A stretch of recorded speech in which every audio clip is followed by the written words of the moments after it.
और maximum diagnostic ये दो अलग अलग चीजें हैं। मैक्सिमम डायग्नोसिस आप खराब इमेज क्वालिटी में भी दे सकते हैं।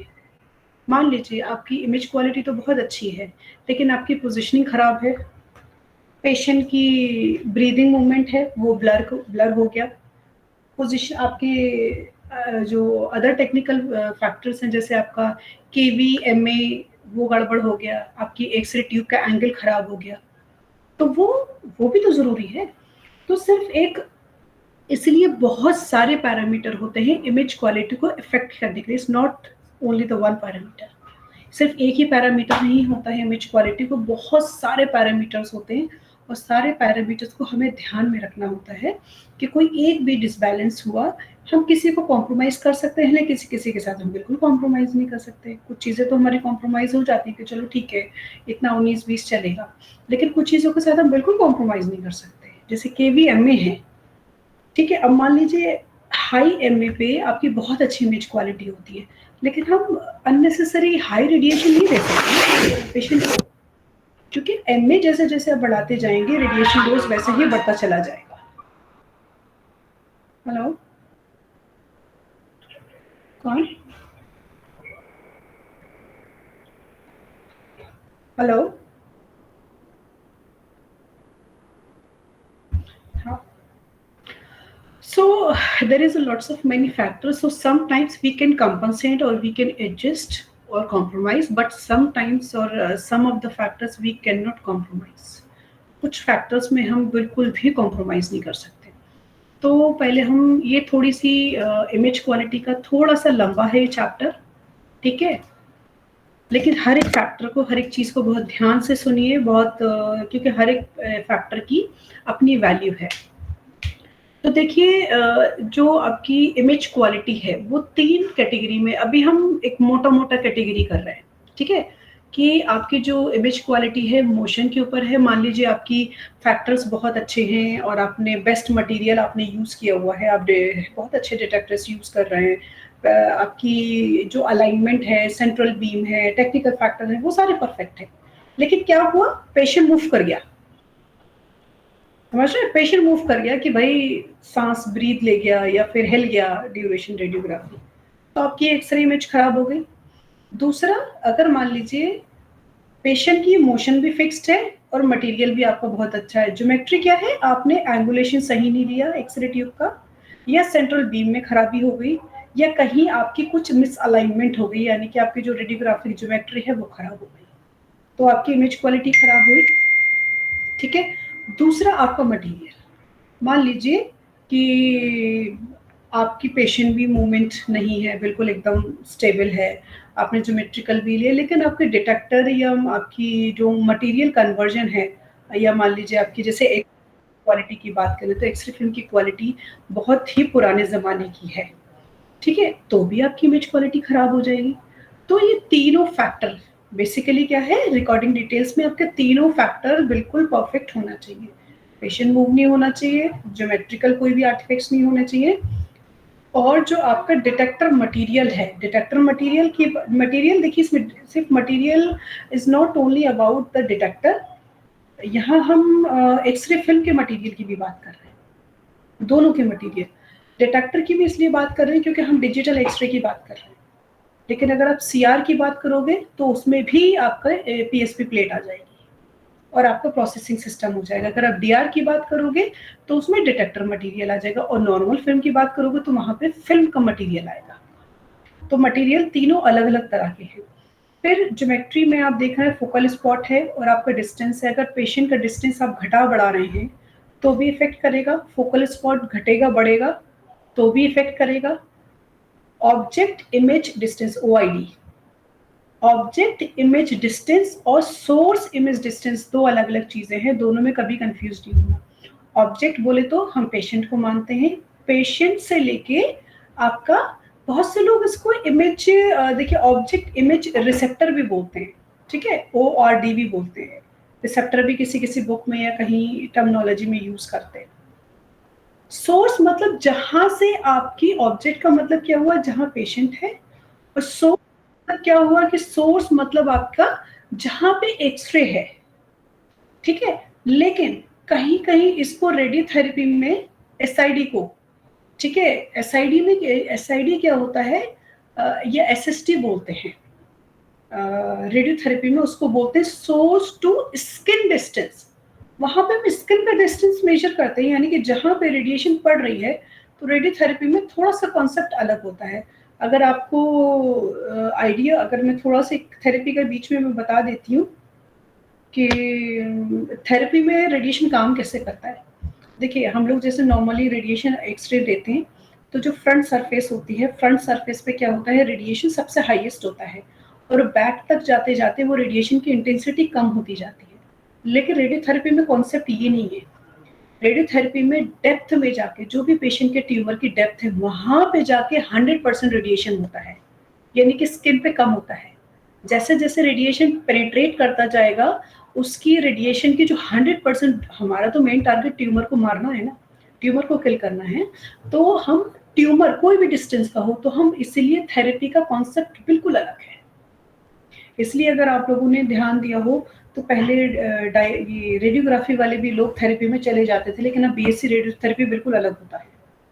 पहले डायग्नोस्टिक वाले भी रेडियोथेरेपी में जाया करते थे। एम आई ऑडिबल ना?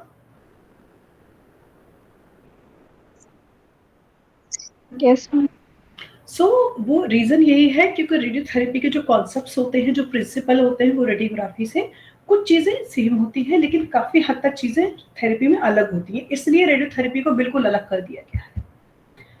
ये आपके मेन फैक्टर्स हैं जो कि इफेक्ट करते हैं। ये अभी हम प्राइमरी फैक्टर की बात कर रहे हैं।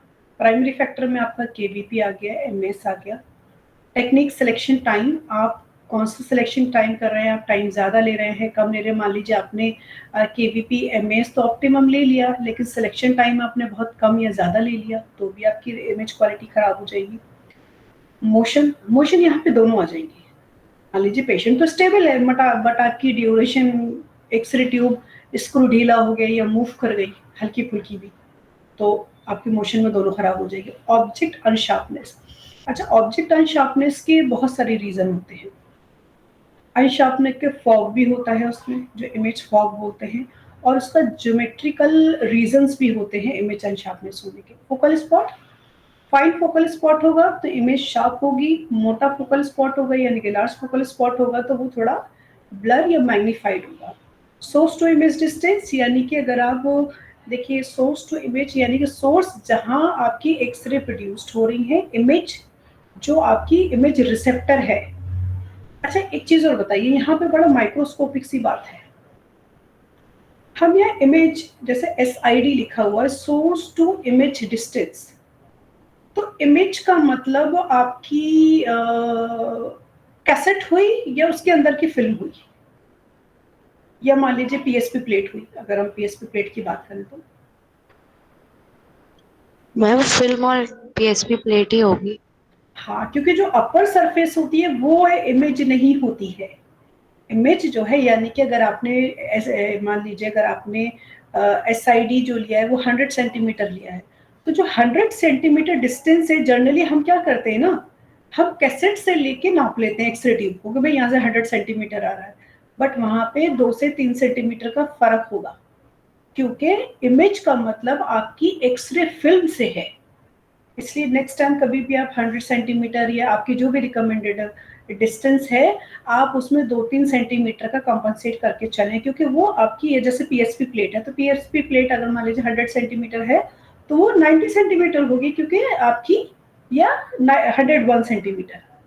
तो ये चीज आप एक बार देख लीजिएगा अच्छे से कि आपकी अंदाजा लगा के कि आपकी पीएसपी प्लेट कितनी है। आइडियली 1-2 सेंटीमीटर को लोग इग्नोर कर देते हैं, तो 2 सेंटीमीटर तक चलता है, तो इसलिए हम इसको इग्नोर कर देते हैं 2 सेंटीमीटर तक। ऑब्जेक्ट मतलब, ऑब्जेक्ट की हम बात कर रहे हैं, यानी कि हमारा पेशेंट। अब ऑब्जेक्ट टू इमेज डिस्टेंस, अब मुझे यहाँ बताइए कि ऑब्जेक्ट तो बहुत मोटा हुआ, अगर पेशेंट तो मोटा हुआ, अगर मान लीजिए हम चेस्ट का हम कर रहे हैं, तो पेशेंट के चेस्ट के अंदर सेंट्रल की बात कर रहे हैं, पेशेंट के पीछे बैक की बात कर रहे हैं, या पेशेंट के अपर सरफेस की बात कर रहे हैं।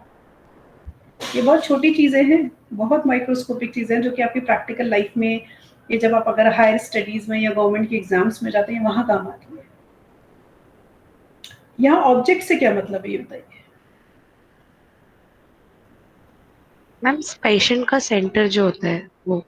नहीं, सेंट्रल तो हुआ भाई, पेशेंट तो मोटा है ना, पेशेंट की एक थिकनेस है ना। मान लीजिए चेस्ट एक्सरे कर रहा है तो भाई पेशेंट की जो थिकनेस होगी 10 सेंटीमीटर, कुछ तो मोटा होगा भाई वो फ्लैट। हाँ, अपर सरफेस। तो हम ऑब्जेक्ट को रेडियोग्राफी में, मैं दोबारा रिपीट कर रही हूँ, हम रेडियोग्राफी की बात कर रहे हैं, लेकिन जब हम थेरेपी की बात करते हैं तो वो ट्यूमर होता है, वहां पे जो ऑब्जेक्ट होता है वहाँ ट्यूमर होता है, ये याद रखिएगा। यही चीज रेडियोथेरेपी में जो ऑब्जेक्ट होता है वो ट्यूमर होता है, वो चाहे किसी भी डेप्थ पे हो। तो इसलिए रेडियोथेरेपी में जो ओआईडी होता है वो पर्सन टू पर्सन वेरी करता है, पेशेंट टू पेशेंट वेरी करता है, क्योंकि वहाँ हम ट्यूमर से नापते हैं, यहाँ पे हम पेशेंट की सरफेस से नापेंगे। इसलिए मैंने बोला कि वहां पे एसएसडी नापा जाता है, सोर्स टू स्किन डिस्टेंस हम नापते हैं, और ऑब्जेक्ट जो होता है वहां पे ट्यूमर होता है। यहाँ पे क्या है, यहाँ आप हम रेडियोग्राफी की बात कर रहे हैं, यहाँ पे हमें सिंपल कॉन्सेप्ट है हमारा कि पेशेंट की जो अपर सरफेस होती है स्किन की, वो हमारा ऑब्जेक्ट कहलाएगा। समझ में आया? क्लियर? नहीं क्लियर है यस तो मैम। दोबारा पूछ लेना मुझसे, मैं दोबारा बोल रही हूँ कि यहाँ पे ऑब्जेक्ट जो है वो आपका पेशेंट की अपर सरफेस है, स्किन वाला पोर्शन है। कोई भी रीजन हो, ब्रेन, हेड हो, चेस्ट हो, स्पाइन हो, कोई भी हो, जो स्किन वाला सरफेस एरिया है उसको हम ऑब्जेक्ट बोलेंगे। Material and sharpness, film screen combo. Material के मैंने वही बताया कि आपके जैसे, अगर हम फिल्म की मटेरियल की बात करें, फिल्म में कौन सा मटेरियल यूज किया है। अच्छा एक बात बताइए, जैसे आपकी नॉर्मल फिल्म्स आती हैं, ठीक है, जो नॉर्मल फिल्म हम लोग यूज करते हैं भाई, अभी तो मैनुअल वाला सिस्टम खत्म हो गया भाई, मैनुअल वाला तो नहीं चलता है आजकल। अब हम लोग को इस जो आपकी कंप्यूटर में जो फिल्म आती है, जो नॉर्मली फिल्म हमारे हाथ में होती है, इस फिल्म को क्या बोलते हैं? आपको मालूम है इसका कॉमन वर्ड क्या है? चाहे आप डीआर में यूज करें, चाहे आप सीटी में यूज करें, आप एक ही फिल्म को दोनों तीनों में यूज कर सकते हैं, एमआरआई में भी यूज कर सकते हैं, सीटी में भी यूज कर सकते हैं, और अगर आपको मल्टीपल में उसमें चाहिए तो आप फ्लोर में भी कर सकते हैं। Any idea?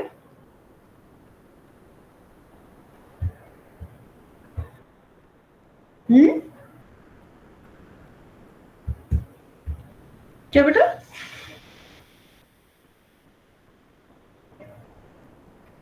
नहीं, देखो ये जो फिल्म्स होती हैं, ड्राई फिल्म हाँ बोल सकते हैं, एक तरीके से कॉमन वर्ड है। कुछ फिल्म्स तो जो होती हैं वो लेजर से एक्सपोज की जाती है, कुछ फिल्म्स जो है वो लाइट से एक्सपोज की जाती हैं। हम फिल्म की बात कर रहे हैं, एक्सपोजर की बात नहीं कर रहे हैं। वो जो होता है वो फिल्म का मटेरियल होता है, कि वो लेजर से एक्सपोज्ड होगा, या येलो लाइट से एक्सपोज्ड होगा, या रेड लाइट से एक्सपोज्ड होगा, वो तो मटेरियल के ऊपर डिपेंड करता है। इसको हम बोलते हैं मेडिकल इमेजिंग फिल्म। क्या फिल्म बोलते हैं? Medical imaging film. जो हमारी, चाहे वो मतलब सीआर में यूज हो रही है, जो आपकी प्रिंट होकर डिजिटल फिल्म आती है ना, या सीटी की फिल्म हो, उसका कॉमन जो वर्ड होगा जो कि सिंगल कोटेड होती है। ठीक है, ये याद रखिएगा। आपने देखा होगा सिंगल कोटेड में हमेशा कॉर्नर पे एक नॉच बनी होती है, छोटा सा सर्किल बना होता है, आप देखोगे वो सिंगल कोटेड होती है हमेशा। और उसका जो इमल्शन होता है, उसका इमल्शन का नाम कहीं लिख लीजिए, क्योंकि ये आपको शायद ही किसी बुक में मे बी मिल जाए। उसका जो इमल्शन होता है, जो मेडिकल इमेजिंग फिल्म होती है, इसके कॉमन वर्ड बोले वो चाहे तो आप एक बार गूगल कीजिएगा, मुश्किल से ही मिलेगा आपको ये। उसको बोलते हैं सिल्वर बहनेट। यानी कि जो मेडिकल इमेजिंग की फिल्म्स होती हैं, जो सिंगल कोटेड होती है, जो कंप्यूटराइज निकलती हैं, उसमें जो आपकी इमल्शन होती है उसमें एजीबीआर नहीं होता है। क्योंकि एजीबीआर तो जो होता है, सिल्वर ब्रोमाइड सिल्वर हैलाइड जो होता है, वो तो आपके डेवलपर फिक्सर से डेवलप होता है, वो कहाँ से कंप्यूटर से डेवलप हो जाएगा। तो ये जो सिल्वर बहनेट होता है, ये आपका लेजर से या दूसरी लाइट से होता है। ये कॉमन मटेरियल है सिल्वर बहनेट। इसके अलावा डिपेंड्स करता है कि आपका जो प्रोसेसिंग मेथड है वो क्या है। आप लैम्प से कर रहे हैं, लेजर से कर रहे हैं, तो आपने देखा होगा हमेशा जिस कंपनी की आप फिल्म लेते हैं उसी कंपनी का ही आपको प्रिंटर भी लेना होता है, वो उसके साथ कंफर्टेबल होता है। कॉमनली यही होता है, वरना उसको कंपाइल करने में या उसको सिंक करने में बहुत दिक्कत आती है। तो जैसे देखा होगा डिफरेंट डिफरेंट ब्रांड्स हैं, फूजी की फिल्म्स आती हैं, ठीक है, कोडाक की फिल्म्स आती हैं। तो ये फिल्म्स जो हैं क्या है, ये सारी फिल्म्स आपकी, ये कौन सा मटेरियल लगा रहे हैं ये वेंडर्स कभी डिस्क्लोज नहीं करते, ये उनका पेटेंट होता है, कॉपीराइट्स होते हैं।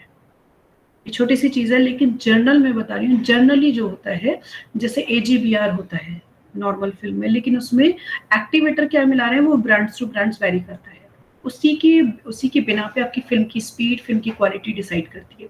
इसलिए सिल्वर बहनेट is the common material, common emulsion. उसके साथ वो क्या क्या मिला रहे हैं, क्या क्या केमिकल अलग अलग डाल रहे हैं, ताकि उनकी फिल्म एफिशिएंट बन सके, ज्यादा अच्छा रेजोल्यूशन कंट्रास्ट दे सके, वो कंपनीज का पेटेंट होता है। तो ये चीज समझ में आई, ये देख लेना, अगर किसी बुक में मिल जाए तो वेल एंड गुड है, लेकिन बुशबर्ग वगैरह में तो नहीं मिलेगी। किसी बुक में शायद कहीं मेंशन हो, लेकिन इंटरनेट पे भी बहुत गजर डिटेल्स हैं। किसी एक बुक में मैंने भी, किसी एक, मेरे पास 6-7 बुक है, मुझे भी याद नहीं है, मैंने किसी एक बुक में पढ़ा था ये, तो तब से लेकर आज तक मुझे याद है। सिल्वर बहनेट बोलते हैं, और ये मेडिकल इमेजिंग में यूज होता है। याद रखिएगा, मेडिकल इमेजिंग फिल्म बोलते हैं जो हम आजकल CT और MRI में जो हमारी ये डिजिटल प्रोसेस इमेज्ड होती है, ठीक है। नेक्स्ट आते हैं factor that affect recorded details, यानी कि आपकी जो एक्सरे फिल्म्स हैं उसमें कौन कौन से फैक्टर्स इफेक्ट करते हैं। वही geometrical unsharpness, object to image distance, source to image distance, size, shape, motion and sharpness, intensifying screen. देखो इंटेंसिफाइंग स्क्रीन अब ये खत्म हो चुका है, ये पहले चलता था कभी, क्योंकि नॉर्मल मैनुअल फिल्म यूज करते थे। ये चीज देखिए यहीं पर आ गई, ये आ गई ना फिल्म स्पीड एंड कॉम्पोजिशन। तो आपकी जो इमेज क्वालिटी है वो फिल्म के ऊपर भी डिपेंड करती है कि आपका जो फिल्म में जो मटेरियल लगा हुआ है वो कौन सा मटेरियल है। आपने मान लीजिए सारे सिस्टम बहुत अच्छा ले लिया, डिजिटल लगा लिया आपने, और पेशेंट भी बहुत परफेक्ट है, आपने पोजिशनिंग भी बहुत अच्छे से करी, लेकिन आपका जो फिल्म का इमल्शन मटेरियल है वो बहुत घटिया क्वालिटी का है, तो भी आपकी इमेज खराब हो जाएगी। फिल्म स्क्रीन कांटेक्ट, ये आपकी नॉर्मल रूटीन जो हमारी पहले फिल्म हुआ करती थी मैनुअल फिल्म में, ये उसके लिए था कि फिल्म यानी कि इंटेंसिफाइंग स्क्रीन का, ये आप लोगों के प्रैक्टिकल भी होगा फिल्म स्क्रीन कांटेक्ट करके। तो अगर स्क्रीन यानी कि इंटेंसिफाइंग स्क्रीन से फिल्म अगर चिपकी हुई नहीं है तो भी इमेज की क्वालिटी खराब हो जाती है। KVP एंड MAS, ये मास नहीं है, MAS है। दूसरा आपका आ गया geometrical qualities, details, distortion and magnification, यानी कि जो बारीक डिटेल्स होती हैं, इमेज डिस्टॉर्शंस होते हैं और मैग्निफिकेशंस होते हैं। डिटेल्स में क्या है, the degree of sharpness in an object, border and structure detail, how clear the object looks on a radiograph, यानी कि आपका रेडियोग्राफ में कोई भी एक ऑब्जेक्ट कितना क्लियरली उसकी शार्प दिख रही है। जैसे आप लोग अगर अपने फोटोज को वो करते हो, दोबारा से एडिट कीजिए, अगर आप उसको एडिट करते हो तो एडिट करने के बाद अगर आपने देखा हो उसमें बहुत सारे ऑप्शंस आते हैं, सैचुरेशन, शार्पनेस, कंट्रास्ट, बहुत सारे ऑप्शंस आते हैं अगर आप देखोगे तो उसमें भी आपका कंट्रास्ट करके या फिर सैचुरेशन करके हुई करके आता है, HUI। तो ये सारी डिटेल्स क्या है, उसमें से कुछ जो डिटेल आपकी जो बॉर्डर लाइन है, आपकी मार्जिन है इमेजेस को, उसको एजेस को शार्प कर देता है, तो वो ऑब्जेक्ट आपके क्लियरली दिखने लगते हैं। अब इसमें ये देखिए, अगर आप यहाँ से ध्यान से देखोगे, कुछ इमेजेस बहुत बारीकी से ध्यान से देखोगे तो ये थोड़े ब्लर हैं, लेकिन थोड़ी इसकी एजेस शार्प हैं, देख रहे हैं। अच्छा, इसमें एक चीज और आती है, यहाँ देखिए, वन मोर थिंग है, ये शायद प्रैक्टिकल आप लोगों ने अभी किया भी होगा। एक छोटा सा पीस आता है ऐसे करके, इसमें आप लोग वो देखते हैं, देखो इसमें नहीं है आपकी, इसमें आप लोग ये प्रैक्टिकल करते हैं शार्पनेस के लिए, छोटी छोटी ऐसी लाइनें सी बनी होती हैं, छोटा सा सिलेंडर होता है, उसमें आप ये लाइंस की फोटोज लेते हैं उसमें, उस पीस में फोकल स्पॉट टेस्ट टूल। हाँ, तो वो उसमें वही शार्पनेस हम चेक करते हैं। एक ये स्टार पैटर्न भी आता है, हमारे यहाँ ये वाला यूज होता है, हमने ये वाला यूज किया हुआ है, ये स्टार पैटर्न बोलते हैं इसको। तो इसमें भी स्टार पैटर्न्स बने होते हैं, तो इसमें पैटर्न्स की जो डेंसिटी होती है उसको देखकर, उसके नंबर्स को देखकर हम बताते हैं। अच्छा, इसमें एक चीज और है, इसमें आपके इंडिविजुअल विजुअल परसेप्शंस भी होते हैं। मान लीजिए यही चीज मैं स्पेक्स लगा के देखूं, मुझे बहुत क्लियर दिखेगा, लेकिन बिना स्पेक्स के देखूंगी हो सकता है मुझे ब्लर दिखे, तो कभी कभी आपकी जो विजुअल यानी कि हमारी जो आईज रेजोल्यूशन है वो पर्सन टू पर्सन भी वेरी करती है। जो चीज आपको बहुत क्लियर दिख रही है तो जरूरी नहीं है कि आपके साथ वालों को वो चीज बहुत ज्यादा क्लियर दिखे। हो सकता है और भी ज्यादा क्लियर दिखे आपसे, और हो सकता है कम भी दिखे। तो ये बहुत माइक्रोस्कोपिक डिटेल्स जो होती हैं ये पर्सन टू पर्सन आपकी विजुअल परसेप्शन पर भी डिपेंड करता है, जब आप बहुत एक्सट्रीम माइक्रो की बात करें। इसलिए एक श्रीवास्तव सर का एक रिसर्च भी था इसके ऊपर कि एक ही एक्सरे को या एक ही इमेज को उन्होंने अलग अलग 10 से 15 लोगों से रीड करवाया और उनसे डिटेल्स लिखवाई इसकी, और उससे देखा उनकी आईज विजुअल परसेप्शन कितना है और ये इमेज क्वालिटी पे कैसे इम्पैक्ट डालता है। एक minute. Hello hello. Yes, ma'am. हाँ हाँ। सो समझ में आया ये विजुअल परसेप्शन वाला? समझ में आया कि कभी कभी ये बहुत बहुत माइक्रोस्कोपिक की बात कर रहे हैं, बहुत ही शार्पनेस वाली बात कर रहे हैं।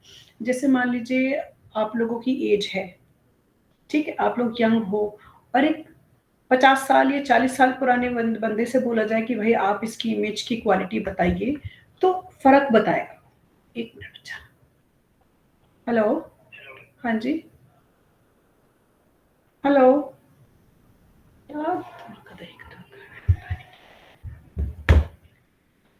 Yes ma'am.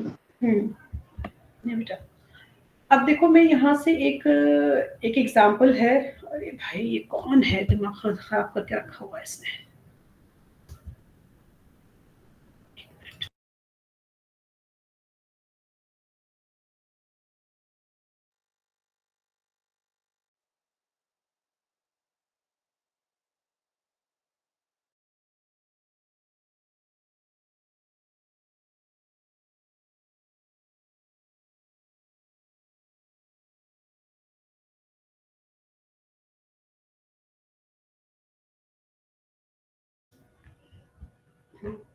ऑडिबल बेटा? Yes ma'am. इंश्योरेंस वालों ने खून पी के रख लिया, सुबह 6 बार कॉल आ गई। सो अब यहाँ पे देखिए ये एक चेस्ट की इमेज है। अभी इसमें हम डिफरेंट डिफरेंट कैटेगरी पढ़ेंगे। एक पढ़ेंगे स्पाइशियल रेजोल्यूशन, एक होता है रेजोल्यूशन, एक होता है स्पाइशियल रेजोल्यूशन। स्पेशल नहीं, स्पाइशियल। इसका प्रोनाउंसिएशन थोड़ा सा अलग है, स्पाइशियल। ठीक है। कंट्रास्ट क्या होता है इसमें, नॉइस क्या होता है। अच्छा मुझे नॉइस बताइए, चलिए आप लोग मुझे थोड़ा सा नॉइस का थोड़ा सा पता चले। What is noise? ये इसके फैक्टर्स होते हैं, अभी हम आगे इनको डिटेल्स में पढ़ेंगे। What is noise? आपकी थोड़ी नजर में मुझे पता चलना चाहिए कि नॉइस क्या होता है। मैम वो चीज जो रेडियोग्राफी में Unwanted और अनवांटेड रेडियोग्राफिक डेंसिटी होती है फिल्म में या इमेज में, जो इमेज क्वालिटी खराब करती है। हाँ गुड। तो ये हम देखो यहाँ पे हम इसको नॉइस बोल सकते हैं इन रेडियोग्राफी। रेडियोग्राफी में नॉइस का मतलब समथिंग आर्टिफैक्ट, कुछ आर्टिफैक्ट्स जो हमें नहीं चाहिए। लेकिन इसका एक्चुअल जो टेक्निकल वर्ड है इसको बोलते हैं फ्लक्चुएशंस इन क्वांटम्स या फ्लक्चुएशंस इन सिग्नल। आइडियल जो उसका आइडियल टर्मिनोलॉजी है, इसलिए मैं नॉइस का बता के चल रही हूँ। नॉइस का अगर याद हो आपको, एसएन एक होता है signal to noise ratio. SNR पढ़ा है? होता है ना सिग्नल टू नॉइस रेशियो, यानी कि सिग्नल ऊपर होगा नॉइस नीचे होगा। जितना कम नॉइस होगा उतनी अच्छी, यानी कि जितना ज्यादा सिग्नल आपको मिलेंगे उतनी, यानी कि सिग्नल का मतलब क्या है, आपके कोई भी किसी भी फॉर्म में हो, चाहे वो डिजिटल फॉर्म में हो चाहे वो इमेज की फॉर्म में है, अगर वो ज्यादा है तो उसमें आपकी नॉइस यानी कि आपकी फ्लक्चुएशंस के चांसेस कम है। भाई नॉइस कैसे क्रिएट होता है? समथिंग कोई चीज उसको डिस्टर्ब करती है ना, तो उसको हम बोलते हैं एक टेक्निकल में फ्लक्चुएशन इन सिग्नल, उसको हम नॉइस बोलते हैं। इसको डिजिटल में, अगर डिजिटल की बात करें, या आपने सही बताया अभी हम सिर्फ इमेज की बात करें, तो इमेज में जो नॉइस है इस काइंड ऑफ आर्टिफैक्ट। लेकिन यही चीज जब हम डिजिटल इमेजिंग में बात करेंगे, जब हम डिजिटल इमेज की बात करेंगे, तो वहां पे हमारा नॉइस सिग्नल आ जाएगा, यानी कि कुछ डिस्टर्ब सिग्नल है जो कि इमेज से कोई लेना देना नहीं है। तो इसका नॉइज की ना जैसे डिफरेंट सिनोनिम्स होते हैं, ऐसे इसके भी सिनोनिम्स है जहां पे आप इसको यूज कर रहे हो। रेडियोग्राफी इमेज में यूज करोगे तो ये आपके रेडियोग्राफिक आर्टिफैक्ट्स हो गए। अगर आप डिजिटल इमेज में यूज करोगे, ये सर हाँ बस जस्ट थोड़ी देर।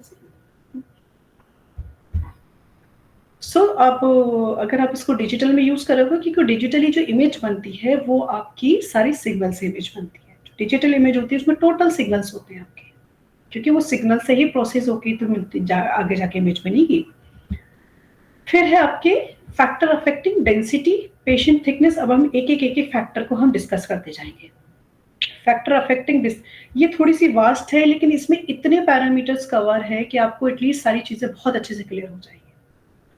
फैक्टर अफेक्टिंग डेंसिटी, डेंसिटी किस चीज की, किस चीज की डेंसिटी की हम बात कर रहे हैं? पेशेंट थिकनेस, यानी कि पेशेंट कितना मोटा है, और पैथोलॉजी कैसी है। अब पेशेंट थिकनेस की बात करें, जिससे मान लीजिए एक 25 साल का पर्सन है, ठीक, और वो 70 किलो का है। ये भी आपकी पेशेंट की थिकनेस और पेशेंट, देखिए यहाँ पर भी बहुत सारे पैरामीटर्स होते हैं, मैं बता दूं आपको, जो बहुत माइक्रोस्कोपिक डिटेल्स में जाते हैं। मैं 3-4 एग्जाम्पल लेके बताती हूँ आपको कि जैसे मान लीजिए एक 25 साल का पेशेंट है, यानी कि यंग है, ठीक, लेकिन उसका वजन कम से कम 70 से 80 किलो है, तो दैट मीन्स मोटा हुआ। मोटा है इसका मतलब वो फैटी पेशेंट है, तो वहां पे आपको एक्सपोजर फैक्टर बढ़ाना पड़ेगा। आप उसमें क्या बढ़ाएंगे, केवी बढ़ाएंगे कि एमए बढ़ाएंगे? अब आप मुझे बताइए।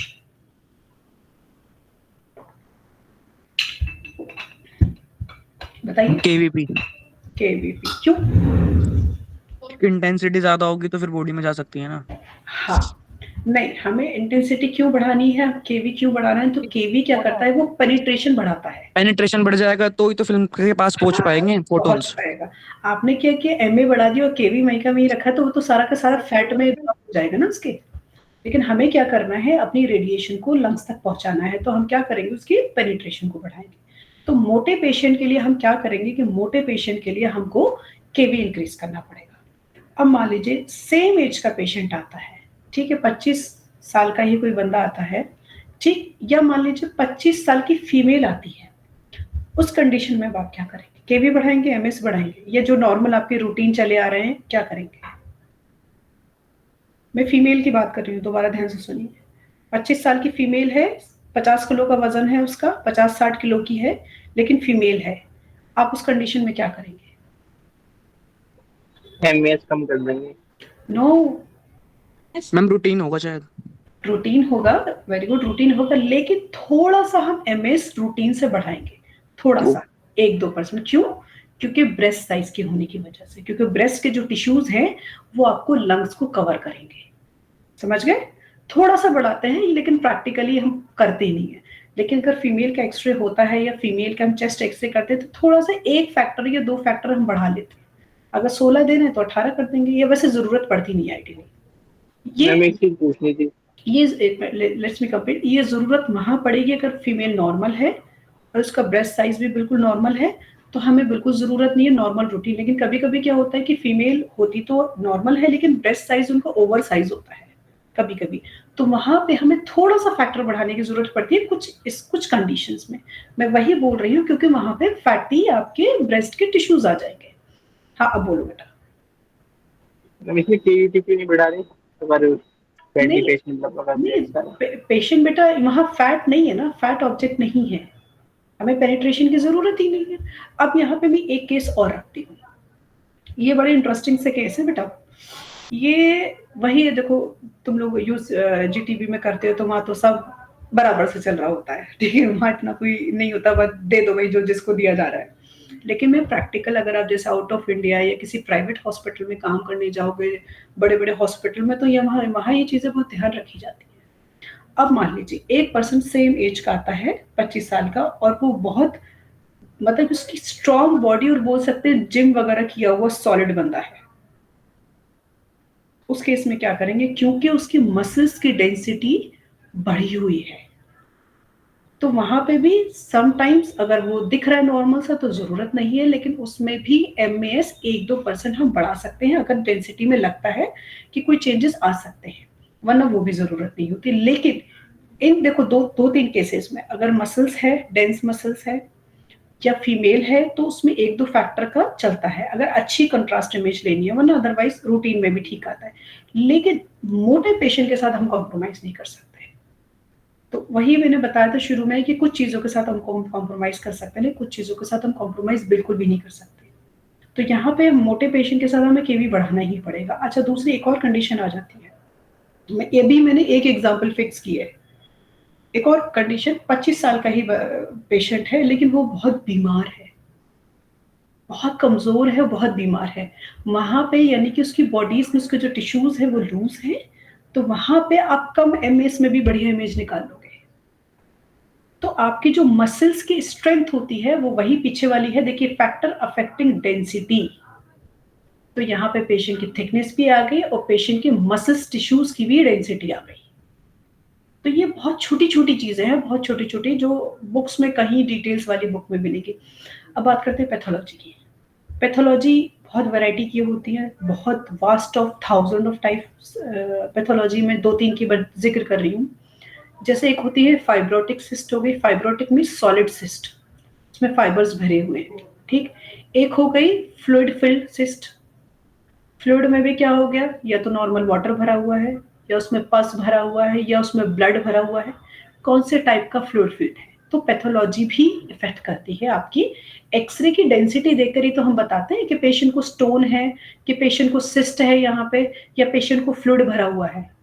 वही डेंसिटी तो देख के हम लोग बताते हैं ना एक्सरे में, कि भाई यहाँ पे पेशेंट को लिम्फ नोड हो रखे हैं, या यहाँ पे ट्यूबरकुलोसिस की गांठें हैं। तो वो पैथोलॉजी की डेंसिटी को, इसलिए जब इस तरीके की डेंसिटी आती है, अच्छा पहले क्या हुआ करता था कि पुराने ज़माने में हमारे पास ऐसी कोई फैसिलिटी अवेलेबल नहीं थी, सिर्फ एक्सरे को देख के ही लोग इलाज किया करते थे, या सर्जरीज वगैरह हुआ करती थी। भाई जैसे जैसे सिटी स्कैन आता चला गया तो हम आगे उसको और डिटेल में जाने लगे, पैथोलॉजी की और जांच कराने लगे, फिर आपका एमआरआई भी आ गया। तो इसलिए अब देखा होगा, अगर इस तरीके की कोई डायग्नोसिस आती है तो उसका पेशेंट का अल्ट्रासाउंड भी करवाएंगे, उस पेशेंट का सीटी भी करवाएंगे, और ज़रूरत पड़ी और उनको लगा कि मैलिग्नेंसी है तो उसका एमआरआई भी कराते हैं। और एमआरआई में सस्पेक्टेड लग रहा है कि भाई ये ट्यूमर जैसा कुछ है, तो फिर हम उसका पेट स्कैन भी कराएंगे। लेकिन पेट स्कैन के साथ साथ उसकी बायोप्सी भी कराते हैं हम, कि अगर ये ट्यूमर है तो इसकी हिस्टोपैथोलॉजिकल क्या वैलिडिटी है। तो उसके साथ हम ज़रूर से हिस्टोपैथोलॉजिकल ज़रूर चेकअप कराते हैं, अगर एमआरआई में या सीटी स्कैन में कुछ ट्यूमर टाइप या मैलिग्नेंसी टाइप की कुछ आता है तो। क्योंकि सिर्फ एक हिस्टोपैथोलॉजी है, वही आपको कंफर्म करके बताएगा कि हाँ जी ये ट्यूमर ही है। इवन समटाइम्स पेट भी कंफ्यूज हो जाता है, इसलिए पेट पे कभी भी 100% रिलायबल नहीं होते डॉक्टर्स। वो कभी भी जो कैंसर का पेशेंट होता है उससे स्लाइड्स मांगते हैं हमेशा, कि आप अपनी स्लाइड दिखा दीजिए। अगर वो पेशेंट मान लीजिए सीटी एमआरआई सब कुछ लेके जा रहा है, लेकिन पेट भी लेके जा रहा है, उसके पास स्लाइड नहीं है, तो वो आगे ट्रीटमेंट नहीं देते, नहीं तो फिर वो दोबारा से उसका बनाते कि ठीक है इसकी बाइप्सी कराओ। तो मैलिग्नेंसी की कंफर्मेशन के लिए हमेशा से हिस्टोपैथोलॉजिकल टेस्ट ही होता है। फिर आगे आपका एमएस केवीपी, मैंने अभी वही केस बताया, सोर्स टू इमेज डिस्टेंस। जैसे इसमें अगर याद हो कि एसआईडी जो सोर्स टू इमेज डिस्टेंस है, ये जैसे में एफएफडी भी बोलते हैं, तो फोकस टू फिल्म डिस्टेंस, जो कि line focus inverse square law अगर याद हो, तो चेस्ट के केस में ये फेल हो जाता है। वैसे तो एसआईडी जो होता है वो हम 100 रखते हैं नॉर्मल हर पेशेंट के लिए, लेकिन चेस्ट में हम 180 सेंटीमीटर या 6 फीट रखते हैं, क्योंकि हमें हार्ट की मैग्निफिकेशन चाहिए होती है एग्जैक्टली। क्योंकि एट द 180 सेंटीमीटर पे, 170 सेंटीमीटर पे हार्ट की जो मैग्निफिकेशन है वो एग्जैक्टली जो हार्ट का साइज है वही आता है, बाकी अदर केसेस में नहीं है। बाकी आप एसआईडी आगे पीछे करोगे तो मैग्निफिकेशन होगा या मिनिफिकेशन होगा। ये देखिए, कल मैं यहीं से कंटिन्यू करूँ, कल मेरी 3 क्लासेस है, कल हमारी फर्स्ट ईयर के बच्चों की पहला बैच स्टार्ट हो रहा है, तो कल मैं नहीं दूंगी।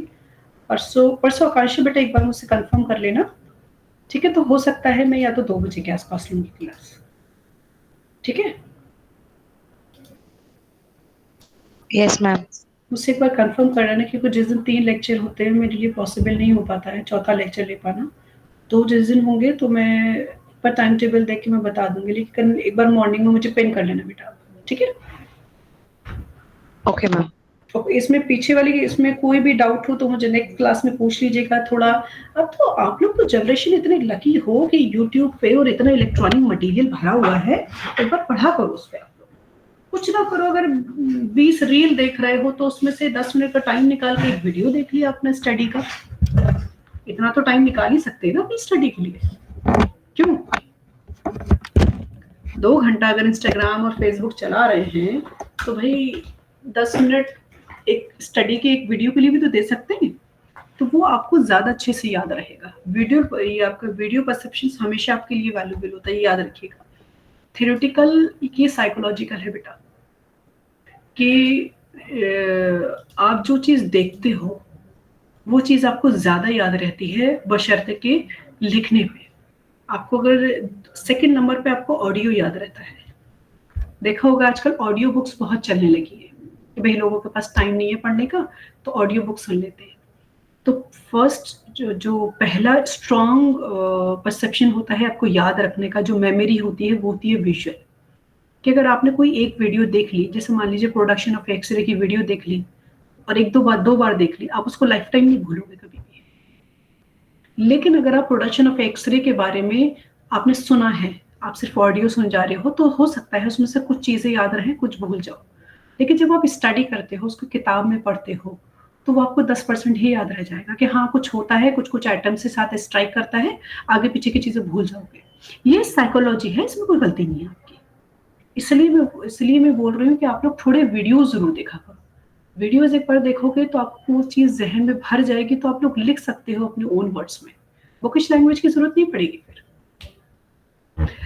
ठीक है, कुछ डाउट लगे तो नेक्स्ट क्लास में डिस्कस करते हैं।